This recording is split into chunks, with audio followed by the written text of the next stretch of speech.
معزز محترم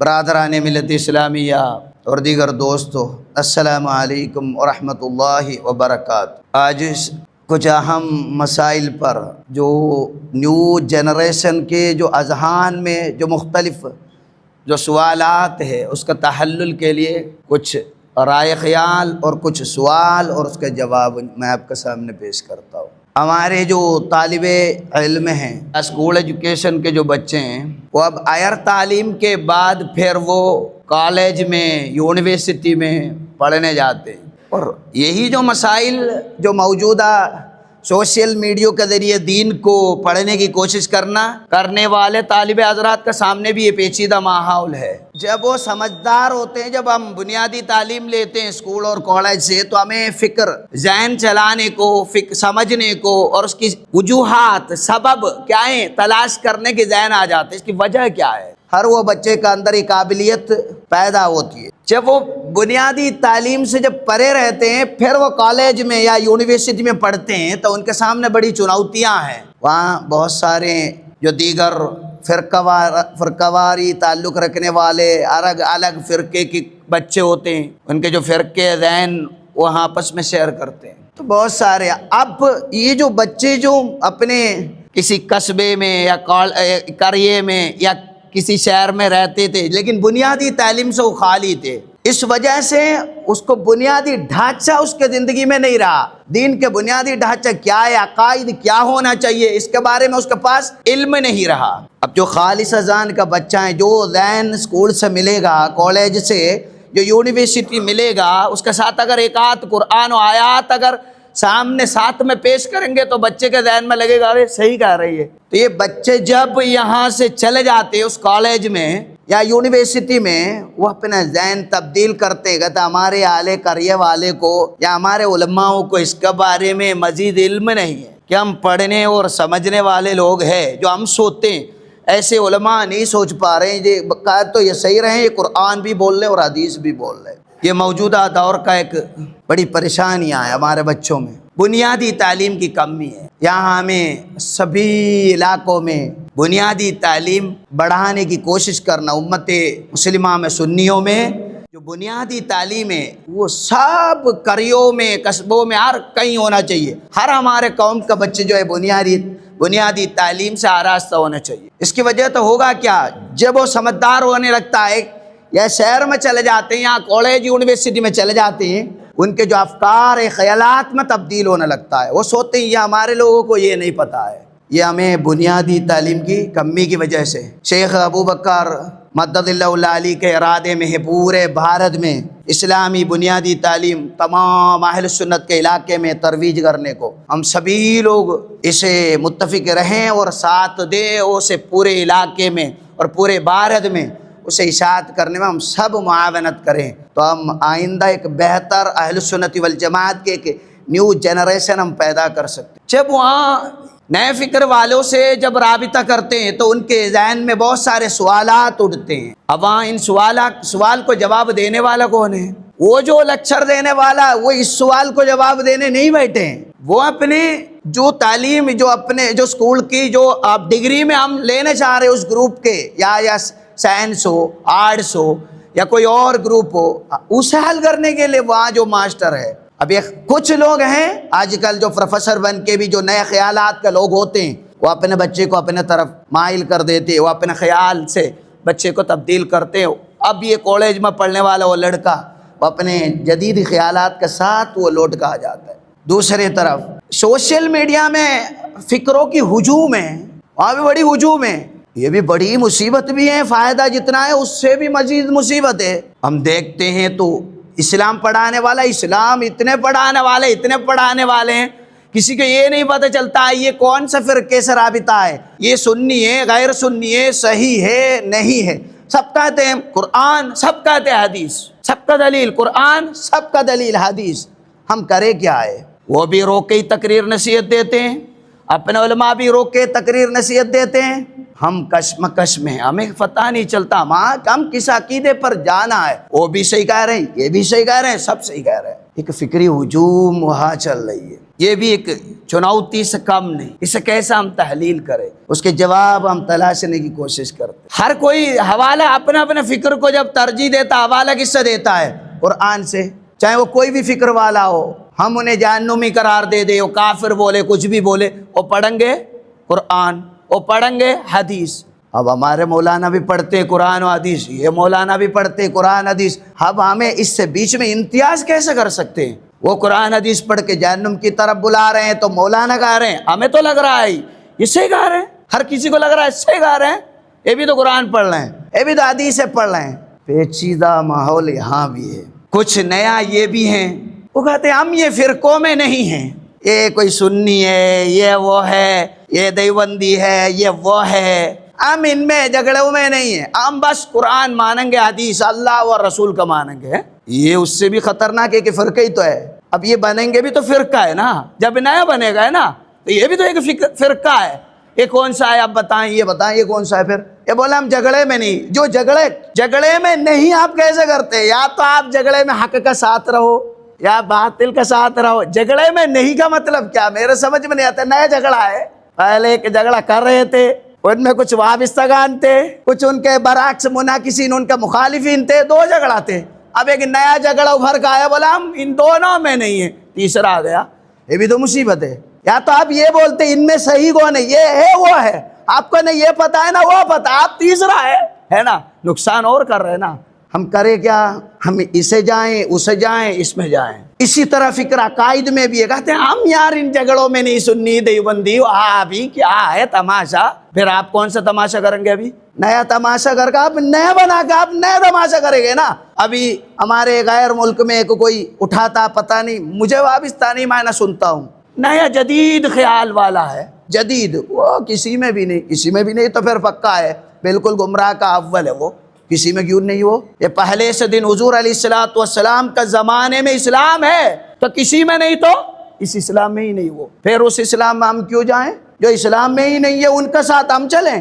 یہ تو اس سے بھی خطرناک مصیبت ثابت ہوا. اب کچھ یہ بھی ہے, کچھ لوگ یہ کہتے ہیں آپ یہ دیوبندی والے پہلے کے طرف نہیں بولتے, وہ سب بدل گیا. یہ بھی چال ہے, نہیں کہتے تو اعلیٰ حضرت ہے نا, ہو نا, چلتے پھر بریلی چلتے, پھر ہم بریلی بنتے. نا یہ ہم اور غریبوں کو شکار کرنا ہے, پھر سے انہیں اسی دیابنت میں غیر سنیت کو کنورٹ کرنے کا چال ہے. اب وہ پہلے کی طرح نہیں بولتے, وہ اب نیا ہے. یہ جو تھا اللہ و رسول کا پکارنے کے بارے میں ان کا خیال اب پہلے کی طرح نہیں. کیا پہلے جو آپ کرتے تھے غلط اور کفر تھا, مان لیا, توبہ کر لیا, پھر کلمہ پڑھو, آؤ بیٹھو, بات ختم. پھر آپ وہاں نیا ایک دعوت کی ضرورت کس بات پر ہے؟ سب ایک ہی اور کا چلو نا, ایک ہو کا چلو نا. یہ دعوت تو بہت منجائی کی دعوت, کہتے ہیں ارے فرقہ وادی ختم کرو, یہ ختم کرو, یہ سب ختم کرو. صحیح ہے نا, جہاں سے فرقہ شروع کرا وہ لوگ ختم کرو, فرقہ ختم. وہ ختم نہیں کر رہے ہیں, ہم سنی ختم کر کے ان میں مل رہے ہیں, بولے فرقہ والے ختم کرو. اب فرقہ ختم تھوڑی کرو, اور بڑھا دیا. ختم تب ہوتے وہ لوگ فرقہ جو جنہوں نے شروع کرا ہے نا, جو سنیت کو جو کافر بولا, وہ ہٹ کے چلے جاؤ, بس بات ختم. اب سب ایک ہو گیا. لیکن ہوتا کیا ہے, ہم سنی نوجوان جو نئے نسل, نیو جنریشن, ان کا فکر میں یہ بات بہت میٹھی لگتی ہے, کہتے ہیں صحیح کہہ رہے ہیں, فرقہ کیوں کرتے ہیں؟ پھر وہ مولانا جو کہے گا ان کے پیچھے چلیں گے, بات ختم. عقائد بیچ دیا, باقی وہ عقائد پڑھاتے رہیں گے. یہ شکار کے دوران ہم سب کشمکش ہے, کرے تو ہم کرے کیا, ہم حق کو پہچانیں گے کیسا؟ اس کے لیے میں قرآن و حدیث سے مختصر ایک وضاحت میں پیش کرتا ہوں, یہ آپ کو بھی اوروں کو بھی فائدہ دے گا. سب دلیل تو قرآن دیتے ہیں, حدیث دیتے ہیں, ہر کوئی دلیل. سب کو یہ کہا ارے ہم حق پر ہے, وہ باطل پر ہے, وہ جہنم کی طرف بلا رہے, وہ کفر ہے, وہ جہنم ہے. تو ایک ایسا کرے, یہ آپ عقل مندی کے ساتھ یہ قرآن و آیات دیکھو, پھر آپ کا عقل سلیمہ بولے گا جو اہل سنت والجماعہ وہی حق. میں انشاءاللہ آپ کو چند آیت و احادیث آپ کے سامنے پیش کرتا ہوں. قرآن ارشاد فرماتا ہے, توجہ سے آپ سماعت کریں اس کو. قرآن نے ارشاد فرمائے سورۃ المائدہ آیت نمبر 3 میں, اللہ سبحانہ و تعالیٰ فرماتا الیوم اکملت لکم دینکم واتممت علیکم نعمتی. آج آپ کا دین میں نے مکمل کیا ہے. حضور سے اللہ نے اعلان کر دیا, اب نہ ہی کم ہے نہ زیادہ ہے, سب تکمیل ہو گیا. قرآن آیت سورۃ المائدہ میں. اب یہ دین میں کوئی کمی حضور نے نہیں چھوڑا, نہ اللہ نے چھوڑا, مکمل ہو گیا. قرآن میں ایک اور آیت ہے سورۃ الانعام، اللہ سبحانہ و تعالیٰ فرماتا ہے وَأَنَّ هَذَا صِرَاطِي مُسْتَقِيمًا فَاتَّبِعُوهُ، یہ سیدھا راستہ ہے۔ قرآن فرماتا ہے یہ سیدھا راستہ ہے، اشارہ کرتا فرماتا ہے سیدھا راستہ۔ اشارہ کرے گا تو دکھانا فوٹو بھی چاہیے، لیکن وہ فوٹو حضور نے دکھایا، حدیث میں ہے حضور نے فوٹو بنا کر دکھایا یہ سیدھا راستہ ہے۔ ایک راستہ بنا کر حضور نے ایک نقشہ بنایا، ایک مربع بنا کے اس کے بیچ میں سے ایک لکیر باہر کو نکالتے حضور نے فرمایا یہ سیدھا راستہ ہے، سیدھا یہاں سے لے کر جو جانے والا۔ پھر بہت سارے ایسے اور لکیریں خطوط حضور نے فرمایا، بولے یہ الٹے سیدھے جو آ رہا ہے یہ سب خطوطوں سے آپ دور رہو۔ قرآن فرماتا ہے یہ سیدھا راستہ ہے، فاتبعوا، اس کو آپ اتباع کرو۔ اس کا آگے اللہ فرماتا وَلَا تَتَّبِعُوا السُّبُلَ، ادھر ادھر بھٹکتے ہوئے راستے پہ آپ اتباع مت کرنا۔ راستہ بہت ہے، سبل ایک راستہ نہیں۔ مسلمانوں سے قرآن ہم کلام کرتا ہے، فرماتا ہے آپ سیدھے راستے پر چلنا، بہت ہی راستے ملیں گے، اس میں نہ بھٹکو۔ آیت ہے سورۃ الانعام میں 153 نمبر آیت ہے۔ ایک حدیث ہے حضور علیہ السلام فرماتے ہیں، امام ترمذی روایت کرتے ہیں، حضور علیہ السلام فرماتے ہیں وَسَتَفْتَرِقُ أُمَّتِي عَلَى 73 مِلَّةٍ، میری امت 73 فرقہ ہو جائیں گے، یعنی 73 ایک محدود رقم نہیں ہے، 73 ہی ہوں گے، 74 نہیں، بہت سارے فرقے میں بٹیں گے۔ یہ کثرت یعنی بہت سارے فرقے ہوں گے، اس پہ بتایا۔ پھر اس حدیث میں حضور فرماتے ہیں کلہم فی النار الا ملۃ واحدہ، وہ سارے فرقے جہنمی ہیں فقط ایک فرقہ چھوڑ کر۔ اب صحابوں نے عرض کیا قالو من ہی یا رسول اللہ، حضور ہمیں یہ بھی فرمائیے وہ کون ہے وہ فرقہ جو جنت میں ہے جس پر ہم چلیں۔ حضور علیہ السلام اس کو کوئی عقیدے کا نام نہیں لیا، وہاں کوئی کتاب اور قرآن کا نام نہیں لیا۔ حضور نے فرمایا ما انا علیہ و اصحابی، جس راستے پر میں رہتا ہوں اور میرے صحابہ کرام جس راستے پر چلتے ہیں نا وہ ڈھونڈ کے چلنا، بس بات ختم۔ زیادہ آپ کو کوئی زیادہ راستہ یہ قرآن پکڑ لینا، حدیث پڑھ لینا، قرآن و حدیث پڑھ کر کوئی مسلمان اسلام میں رہتا ہی نہیں ہے۔ کوئی اسلام پڑھنے کے لیے قرآن نہیں پڑھتا ہے۔ آپ کہیں گے یار غیر مسلم قرآن پڑھتے، یہ نہیں ہے۔ اسلام کی حقوق بنیادی معلومات جو فروعیات، یہ قرآن پڑھ کر تھوڑی نماز پڑھنے کو سیکھتا ہے، 4 رکعت دور ہے، اللہ اکبر کات باندھنا، یہ فاتحہ پڑھنا قرآن سے سیکھا آپ نے؟ صحابوں نے قرآن سے سیکھا نہیں، تابعین نے قرآن سے سیکھا نہیں، کسی نے بھی نہیں سیکھا قرآن سے، اللہ کے رسول سے سیکھا نماز پڑھنے کو۔ حضور نے فرمایا سلو کما رأیتمونی اصلی، میں جیسا پڑھتا ہوں آپ پڑھ لینا۔ حضور نے نہیں وہ قرآن پڑھ کر پڑھ لینا نہیں فرمایا، میں جیسا پڑھتا ہوں سلو پڑھو کما رأیتمونی اصلی، جیسے میں نماز پڑھتے ہو آپ کو دیکھ رہے ہو ایسے پڑھ لینا، بس میرے پیچھے ہاتھ باندھو کرو جیسا میں کرتا ہوں۔ یہ امام مسلم کی حدیث ہے۔ حضور نے قرآن پڑھ لینا، آپ قرآن پڑھو تو نماز پڑھائیں گے۔ آپ کا غسل کرنے کا طریقہ قرآن میں ہے یا آپ سب غسل کرنے کا قرآن سے سیکھا ہے؟ یہ جہالت ہے، نہ قرآن ساری فروعیات پر بتانے کو۔ قرآن ایک فنڈامنٹل بنیاد ہے، وہ بنیاد علماء بتائیں گے۔ اب قرآن کو اللہ کے رسول نے نہیں فرمایا قرآن تامو، فرمائے میرے صحابے کو دو وہ کس پہ جو میرے راستہ وہ سیکھیں گے اسے دیکھ لینا۔ اب قرآن دیکھو سورۃ التوبہ میں 119 نمبر آیت میں قرآن فرماتا ہے یا ایھا الذین آمنوا اتقوا اللہ وکونوا مع الصادقین، اے ایمان والو آپ اللہ کو ڈرو، تقویٰ کرو اور آپ سچے لوگوں کے ساتھ ہو جاؤ۔ سچے لوگوں کے ساتھ آپ سچا بن نہیں سکتا، اور کوئی صدیق نہیں بن پائیں گے، تھوڑے وہ جھوٹے بولنے والے ہوں گے تو آپ صادقین ہوں گے نہیں، لیکن ان کے ساتھ ہونا تو مشکل کا کام نہیں ہے نا۔ یہ نیک ہے میں ان کا ساتھ ہوں، اعلیٰ حضرت نیک ہے ہم ان کے ساتھ ہیں، تو ساتھ ہونا آسان کا کام ہے۔ یہی مطلب ہے امام فخر الدین رازی رضی اللہ عنہ فرماتے المراد من الکون مع مجموع الامہ، امت کی جماعت پر آپ ہو جاؤ، یہ مراد ہے اس آیت کا۔ امت کی جماعت جو حضور سے سیکھے لوگ، اور وہ لوگ کیسا اخلاق اور عقائد پڑھا سیکھا لوگوں کو پڑھایا، ویسے ہی آپ ہو جاؤ۔ یہ فخر الدین رازی رضی اللہ عنہ اپنا تفسیر میں پڑھاتے ہیں۔ قرآن کیا فرماتا ہے؟ اللہ نے فرمایا آپ سچے کے ساتھ ہو جاؤ سورۃ التوبہ میں۔ قرآن سورۃ البقرہ میں اللہ فرماتا ہے 143 نمبر آیت میں وَكَذَلِكَ جَعَلْنَاكُمْ أُمَّةً وَسَطًا لِتَكُونُوا شُهَدَاءَ عَلَى النَّاسِ، یوں ہی آپ کو ہم نے ایک میڈیم امت بنایا، ایک بہترین نمونہ، ایک میڈیم مزاج کا، نہ زیادہ غلول ہے نہ ادنا ہے، آپ میڈیم ہیں، اور آپ شہداء علی الناس، اس امت کے لیے آپ سب چشمدید گواہ ہیں، آپ کی زندگی گواہ ہے، آپ کا عقائد گواہ ہے۔ قرآن فرماتا ہے، یہ سب سے پہلے یہ آیت کس پر ہے؟ حضور علیہ الصلوۃ والسلام کے لیے، پھر صحابہ کرام کے لیے، پھر تابعین کے لیے، ان لوگوں کے تعریف کیا اللہ نے، آپ بڑھیا امت اوروں کا گواہ ہو جاؤ، آپ سکھا دینا، جو بھی عقیدے کی بات ہو، دین کی بات آپ سکھا دینا۔ قرآن ہے، قرآن میں آپ دین نہیں سیکھ سکتے، دین سیکھنا ہے تو علماء دین کے بیان تفسیر پڑھنا پڑے گا۔ قرآن سے آپ دین کیسے سیکھیں گے؟ قرآن میں کوئی دین نہیں سیکھ سکتے، کیوں؟ قرآن میں ایک آیت میں آپ کو بتاتا ہوں، قرآن میں شراب پینے کے بارے میں آیت ہے، قرآن سے اگر دین سیکھیں گے، قرآن فرماتے ہیں یسألونک عن الخمر والمیسر قل فیہما اسم کبیر ومنافع للناس۔ وقت کم ہے، شارٹ کرتا ہوں۔ قرآن فرماتا ہے خمر و میسر، شراب کے بارے میں پوچھے تو بتا دینا یہ بہت بڑا گناہ ہے، فائدہ بھی توڑا ہے۔ دیکھو قرآن پڑھے گا تو فائدہ ہے، آپ پینے والے ہو رہے فائدہ تو ہے۔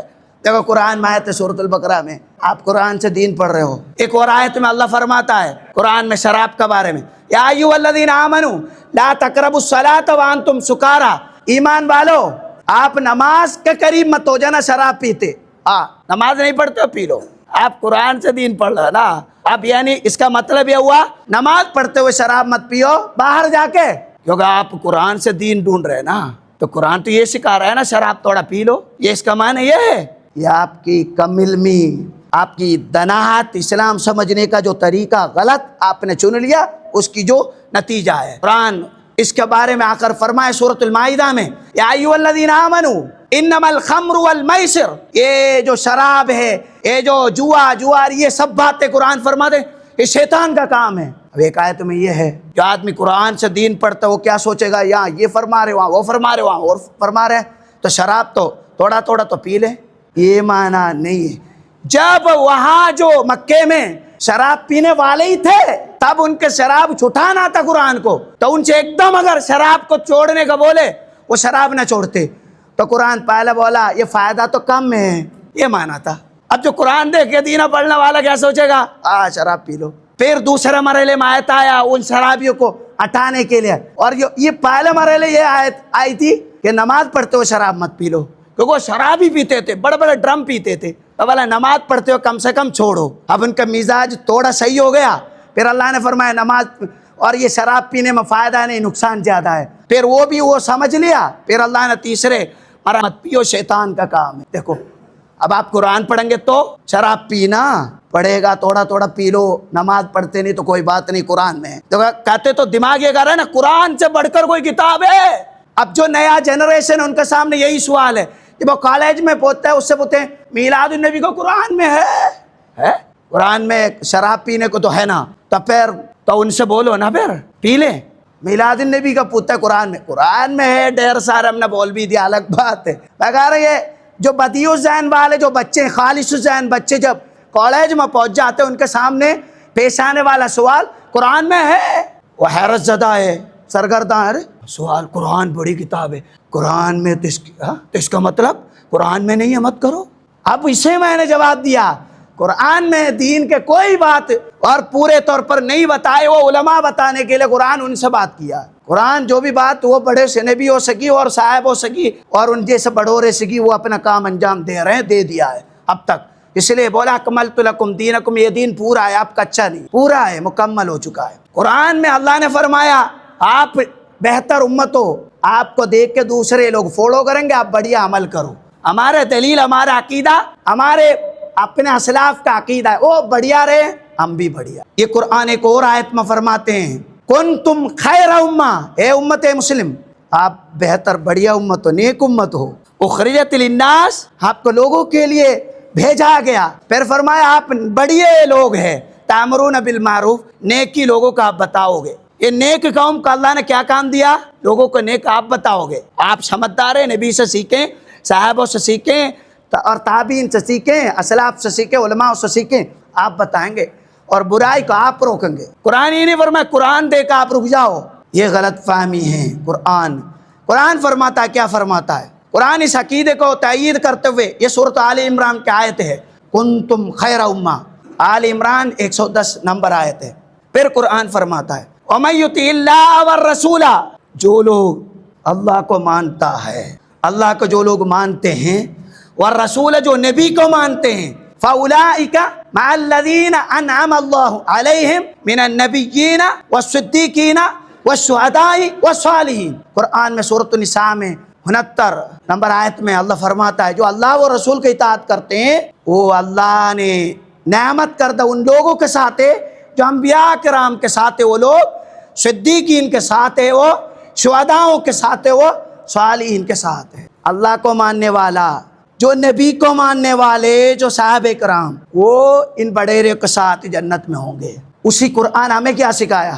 انہی بڑوں کے ساتھ ہونے کے لیے قرآن ہم سے بولا اور آپ یہ دعا کرو اہدنا الصراط المستقیم، ہمیں سیدھا راہ پر چلا مولا۔ سیدھا راہ کہاں کرا ہے؟ جو قرآن پڑھ کے جو ٹرانسلیشن جو پڑھا رہا ہے، پڑھ کے سنا رہا ہے ہمیں، ہو رہا ہے نا، صراط الذین انعمت علیہم، جن پر تو نے نعمت دیا ان کا راستہ، وہی اللہ نے ذکر کیا، وہ کون ہے؟ من النبیین مع الذین انعم اللہ علیہم من النبیین والصدیقین والشہداء والصالحین۔ ان لوگوں کے ساتھ ہمیں چلاؤ، جو نیک لوگ جو گزرے ان کے راستے پر ہمیں چلا مولا۔ ہم ہر نماز میں دعا کرتے ہیں کیونکہ ہمیں قرآن دیکھنے والا اور دیکھ کے سمجھنے والا بنا، یہ قرآن میں دعا نہیں پڑھایا۔ بولا اپن جگہ نے یہ دعا کرو جو حضور سے راستہ نہ ٹوٹے آپ کا، جو ان راستے پر چلنے والے پر بن جاؤ۔ قرآن یہ سکھایا ہمیں ان نبیوں کے، ان صالحینوں کے راستے پر دعا ہونے کو دعا کرو۔ پھر قرآن آگے فرمایا فَاسْأَلُوا اعلیٰ ذکر، اگر دین پہ کوئی کم و بیشی آپ کو کوئی شک ہے اعلیٰ ذکر سے پوچھو، یعنی عالموں سے پوچھو۔ ان کنتم لا تعلمون، اگر دین نہیں پڑھیں، جو عالم دین ہے، جو پڑھ کے آئے عالموں سے، ان سے سیکھو۔ جو میں گھر میں پڑھتا ہوں بکے لے کے تو وہ پڑھے گا کیا؟ ان سے پوچھے؟ نہیں پوچھے، کیونکہ وہ بھڑکا دے گا۔ کیونکہ جو لوگ علماء سے نہیں پڑھتا ہے وہ فائدے سے زیادہ نقصان پہنچائے گا۔ اس لیے امام مسلم اپنے کتاب میں لکھا الاسناد من الدین، سند اسلام کا حصہ ہے۔ اگر میں ایک عالم ہوں، سند ہونا چاہیے۔ آپ کس استاد کے شاگرد ہیں، آپ کا استاد کون ہے، یہ ضروری ہے اسلام۔ الاسناد من الدین، امام مسلم اس لیے روایت کرتے ہیں، مضمون ہو نہیں۔ اب پھر قرآن فرماتا، آپ کو یہ معلوم ہوا قرآن کو کیسے سمجھنا؟ بزرگان دین کو جیسا دیکھا ویسا کرنا۔ بزرگوں کو، اب ہمارے بزرگوں کو تو ہم نے حقہ پیتے ہوئے دیکھا، یہ نہیں۔ بزرگان دین کا مطلب جو دین پڑھے لوگ، عالم، انہیں کوئی حقہ پی رہا ہے جن کے باپ شراب ہے، پی لو۔ بزرگان دین کا مطلب عالم دین، جو اسلام کے اہل سنت کا عالم کو دیکھو، یہ مطلب ہے۔ بزرگ گئے تو آپ اپنے دادا باپ کا نام لے کر، یہ قرآن نہیں سکھایا۔ بزرگ ہے تو یہ متفق امہ ہے، ان امت کا عقیدہ دیکھو۔ یہ قرآن فرماتا۔ پھر قرآن ایک اور بات فرماتی، جو قرآن پڑھتا ہے نا ان کا بارے میں قرآن کیا کرتا ہے؟ وَإِذَا رَأَيْتَ الَّذِينَ يَخُوضُونَ فِي آيَاتِنَا، جو لوگ ہمارے آیتوں کا گڑبڑاتا پڑھ کے سناتا ہے، آپ کو جو آیتیں لے کے پھرتا ہے، پڑھ کے سناتا ہے، قرآن فرماتا ہے فَأَعْرِضْ عَنْهُمْ، ان سے آپ روگردان ہو جاؤ، ان سے دور ہو جاؤ۔ دیکھو قرآن جو پڑھ کے آپ کو غلط بتاتا ہے، قرآن کو یہ دکھاتا ہے، نئے راستہ دکھانے کو قرآن لے کے پڑھتا ہے، ان سے آپ بھاگ جاؤ۔ قرآن فرماتے سورۃ الانعام میں فَأَعْرِضْ عَنْهُمْ، سورۃ انعام میں۔ اب دیکھیے حضور علیہ الصلوۃ والسلام کا زمانے میں سب لوگ صحابوں کو مانتے تھے، نبی کو ماننے والے تھے۔ علی بن ابی طالب کا زمانہ ہوا تو لوگوں میں فرقہ بازی شروع ہو گئی۔ علی بن ابی طالب رضی اللہ عنہ اور معاویہ کے بیچ میں جنگ صفین جب ہوئی، اس کے بیچ میں تنازع و اختلاف پیدا ہوا۔ علی بن ابی طالب کے ساتھ رہنے والے لوگ تھے کچھ لوگ، وہ خوارج کہتے تھے، سب سے پہلے اسلام میں پھوٹ ڈالنے والے لوگ، ان کا نام کیا ہے؟ خوارج۔ وہ ہے خوارج، خرجہ سے نکلا ہے، مانا نکلنے والے لوگ، باہر نکل گئے۔ وہ صحابیوں نے نام لکھے، نکل گئے اسلام سے۔ ان کا کیا دعویٰ تھا؟ قرآن کو ماننا، قرآن کو ماننا، آیت کو ماننا۔ صحابوں کو پڑھاتے تھے۔ علی بن ابی طالب نے باہر نکال دینا، جا جھوٹے سب، اسلام سے نکل گئے سب۔ ابن عمر رضی اللہ عنہ ایک حدیث روایت کرتے، صحیح مسلم میں حدیث ہے، وہ ایک باب ہے، باب ذکر الخوارج و صفاتہم، خارج لوگ ان کے اوصاف کیا ہے اور ان کے دعویٰ کیا ہے، ان کی چرچا۔ ایک حدیث میں ابن عمر رضی اللہ عنہ فرماتے ہیں انہم اتخذوا آیات نزلت فی الکفار فجعلوها علی المؤمنین۔ یہ خوارج کیا کرتے تھے؟ آیتوں کو لیتے تھے۔ کیا کرتے تھے؟ آیت پڑھتے تھے، آیت لیتے تھے۔ وہ آیت کون سی آیت تھی؟ نزلت فی الکفار، جو کافرین پر اللہ نے نازل کیا تھا۔ جو مکے کے مشرک جو بدھ پرستی پر اللہ نے نزول کی آیتوں کو وہ چن چن کے چاٹ کے لیتے تھے، پھر کیا کرتے؟ فَجَعَلُوهَا عَلَى الْمُؤْمِنِينَ، مومنین کے اوپر توپتے تھے، بولتے یہ مشرک ہو گئے، دیکھو تم غیر اللہ کا بلا رہے ہو، تم غیر اللہ سے کام لے رہے ہو، یہ کرتے تھے۔ یہ حدیث امام مسلم کی حدیث ہے، مسلم روایت کی ایک باب ہے۔ اب آپ دیکھو یہ خوارج کی بات ہے۔ اب ایک حدیث وہ قیامت کے دن اب خوارج کی تو مطابقت ہوئی ہے، پھر اس سے بعد اسلام میں بہت فرقہ آیا، معتزلی آیا، شیعہ آیا، رافضی آیا، الگ الگ الگ الگ بہت آیا، 73 نہیں اس سے بھی مزید آ گیا، بے شمار آ گئے فرقہ اسلام میں۔ حضور نے ایک پیش گوئی کی تھی، لیکن میں اسے مکمل کرتا ہوں، ضروری ہے۔ اب اس میں پیش گوئی حضور یہ کہتے اخرج فی آخری زمان، آخری زمان میں کچھ لوگ ایسا آئیں گے، قومن ایسا قوم ہے، احداث الاسنان، نئے جنریشن ہے، بہت کم عمر ہے، ایسے کچھ لوگ آئیں گے، سفہاء الاحلام، دماغ سے پرے ہیں، یقرؤون القرآن، قرآن بہت پڑھیں گے، آیتیں بہت سنائیں گے، لا یجاور تراقیہم، اور ان کے گلے نہیں اتریں گے وہ آیت، جو وہ پڑھ رہے وہ نہیں پتہ نہیں ہے، کوئی سمجھ کے نہیں پڑھتے وہ، یقولون من قول خیر البریہ، حضور کی حدیثیں لے کے آئیں گے، حدیث میں ایسے ہے، دیکھو یہ آپ بزرگ میں یہ کر رہے ہو، یہ کر رہے ہو، حدیث میں ایسے بزرگ سے مت مانگو، یہ آپ سوشل میڈیا میں بھی سنتے ہیں، اس لیے سب کے لیے ہیں، تو حدیث میں یہ ہے وہ ہے کریں گے۔ فرماتے یمرقون من الدین، یہ لوگ دین سے اتنے دور ہیں جیسا کہ کما یمرق السہم من الرمیہ، تیر دھنس سے کتنے دور ہے اتنے ہی دور ہے، یہ اسلام سے کوئی تعلق نہیں۔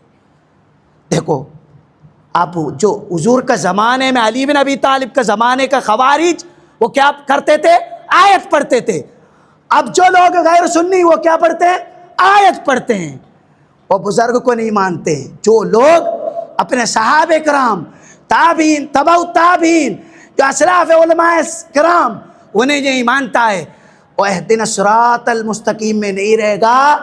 اس لیے جو لوگ سوشل میڈیا میں اسلام ڈھونڈتا ہے، یہ قرآن کو سمجھنا چاہیے، ہمارا اسلاف کے راستے کوئی فالو کرنا، ورنہ آپ بھٹک جائیں گے۔ یہ بھی قرآن پڑھ لیں، وہ بھی قرآن پڑھ لیں، یہ بھی حدیثیں پڑھ لیں، سب حدیث پڑھیں گے۔